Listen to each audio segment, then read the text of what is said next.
को एक यूनिक जो आईडी देने की बात की जा रही है, जिसमें बता दें कि परिवार पहचान पत्र, और ये परिवार पहचान पत्र है लोगों को किस प्रकार से बेनिफिट देगा और इस पे राजनीति किस प्रकार से गर्म होती हुई दिख रही है, तमाम जानकारी हम आप तक पहुंचाना चाहते हैं। सबसे पहले आपको बता दें कि ये जो परिवार पहचान पत्र है, ये हरियाणा की तर्ज पे जम्मू कश्मीर की एडमिनिस्ट्रेशन यहाँ के तमाम जितने भी परिवार हैं उन्हें पहचान पत्र आने वाले समय में मुहैया करवाएगी। इसको लेके कार्य प्रणाली तैयार की जा रही है और जल्द ही इसका कार्य भी शुरू कर दिया जाएगा। आपको बता देना चाहते हैं कि हरियाणा की तर्ज पे किस प्रकार से पिछले महीने की अगर मैं बात करूं, पिछले महीने अगर हम जम्मू की बात करें, यहाँ की श्री माता वैष्णो देवी यूनिवर्सिटी में 2 दिन का राष्ट्र ई सुशासन सम्मेलन हुआ था और उसमें हरियाणा के मुख्यमंत्री मनोहर लाल खट्टर पहुंचे थे उनके बीच में, और जम्मू कश्मीर में एलजी मनोज सिन्हा के बीच में आपको बता देना चाहते हैं कि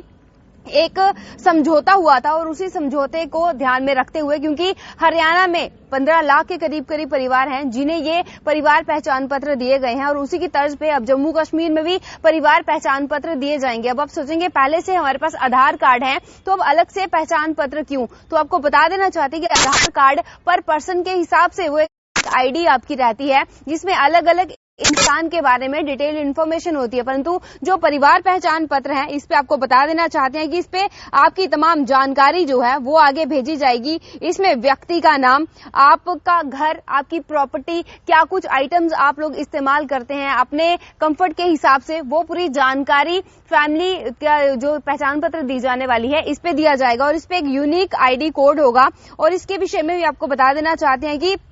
यहाँ पे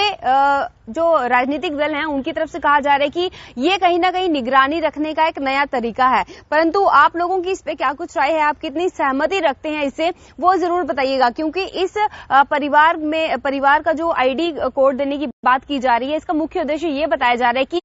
सेंट्रल स्कीम्स जितनी भी होती हैं, गवर्नमेंट की तरफ से जितनी भी योजनाएं निकल के आती हैं, वो असल में उन परिवारों तक नहीं पहुंच पा रही हैं जो सच में ऐसी स्कीम्स को डिजर्व करते हैं या जिनको वो बेनिफिट मिलना चाहिए, उन परिवारों को ना पहुंच के कहीं और ही पहुंच रहा है। इसीलिए सेंट्रल स्कीम्स को डायरेक्ट लोगों तक पहुंचाने के लिए, डिजर्विंग लोगों तक पहुंचाने के लिए ये परिवार पहचान पत्र देने की यहाँ पे बात की जा रही है। और आपको बता देना चाहते हैं, यहाँ पे कहा जा रहा है कि आधार कार्ड जो है वो हर एक फैमिली के जो एक मेंबर हैं वो उनका पहचान आईडी होती है, परंतु ये इस पहचान पत्र की, परिवार पहचान पत्र की अगर हम बात करें, ये पूरे परिवार का पहचान पत्र होगा। इसमें कहा जा रहा है कि एक यूनिक कोड होगा जिसमें लेटर्स और डिजिट्स होंगे और लेटर और डिजिट को मिला के ये एक यूनिक कोड आपके पूरे परिवार को दिया जाएगा। इसमें आपके पूरे परिवार के मेंबर्स के नाम होंगे, एक्चुअल प्रॉपर्टी कितनी है आप सब लोगों की, और दूसरी लग्जरी आइटम्स आप कोई भी कितनी भी इस्तेमाल कर रहे हैं उसके बेसिस पे आपको कितने बेनिफिट गवर्नमेंट स्कीम्स के मिलने चाहिए या नहीं मिलने चाहिए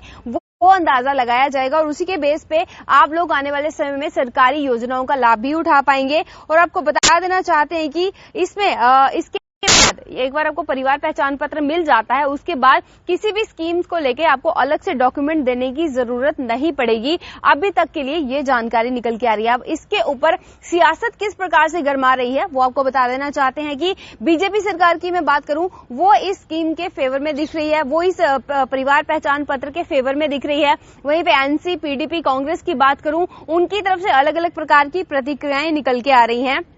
सबसे पहले आपको बता देना चाहते हैं कि महबूबा मुफ्ती की तरफ से क्या कुछ कहा गया है। उन्होंने कहा है कि ये जो परिवार पहचान पत्र है इसको लेकर नरेंद्र मोदी पर उन्होंने डायरेक्ट निशाना साधा है और उन्होंने कहा है कि अपने ट्विटर पे फिलहाल उन्होंने इसके विषय में लिखा है कि कश्मीरियों को पहले ही वो शक की निगाह से देखा जाता है। सभी परिवारों के लिए बनाई जा रही यूनिक आईडी जम्मू कश्मीर के निवासियों पर नजर रखने और शिकंजा कसने का एक और नया तरीका है। ऐसे कुछ जो वाकयात हैं वो ट्विटर हैंडल की में इन्होंने महबूबा मुफ्ती ने लिख के बताए हैं। उसके बाद अगर मैं एनसी की बात करूं, एनसी की तरफ से क्या कुछ बातें निकल के आई हैं, यहाँ पे कहा जा रहा है कि आधार कार्ड के जरिए तो हर किसी का पूरा ब्यौरा पहले ही सरकार के पास था। उन्होंने कहा है कि पहले ही सरकार के पास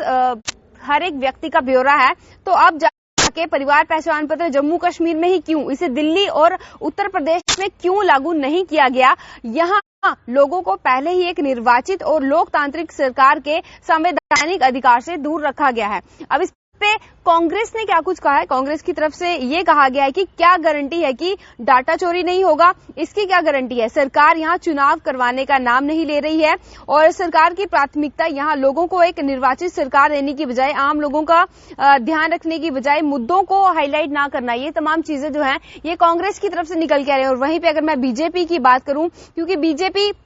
इसके फेवर में दिख रही है और बीजेपी सरकार की तरफ से ये कुछ कहा गया है कि समस्या सिर्फ उन लोगों को आ रही है जिनको जनता के बीच में अपने वजूद दिखाने के लिए कोई बहाना चाहिए। यानी कि ये जो परिवार आईडी पहचान पत्र देने की बात की जा रही है, परिवार पहचान पत्र, इसमें आम लोगों को मुख्य केंद्रित किया गया है। उन्हें सरकारी योजनाओं का सीधा लाभ पहुंचाने की बात की गई है कि ये सरकारी योजनाओं का लाभ सीधे उन लोगों तक पहुंचे जो असल में इस पे अपना हक रखते हैं, जो असल में जिन्हें इसकी जरूरत है। उस चीज को ध्यान में रखते हुए ये परिवार पहचान पत्र देने की बात जम्मू कश्मीर में की गई है। परंतु अगर हम राजनीतिक दलों की दृष्टि से देखें, उनके अपने अलग अलग मत और अलग अलग विचार हैं। अब आम जनता इस पे कितनी सहमत है या असहमत है, आप लोग भी अपनी राय जरूर रखिएगा, क्योंकि जनता कितनी सहमत है इस परिवार से रिलेटेड जो भी ये आईडी कोड देने की बात की जा रही है, इनमें आप लोगों को आने वाले समय में जो वायदा किया गया है कि सरकारी योजनाओं का लाभ आप तक पहुंचाएंगे, आप कितनी सहमति रखते हैं। तमाम जानकारी इससे जुड़ी हुई क्या कुछ नई निकल के आएगी वो भी आप तक पहुंचाएंगे।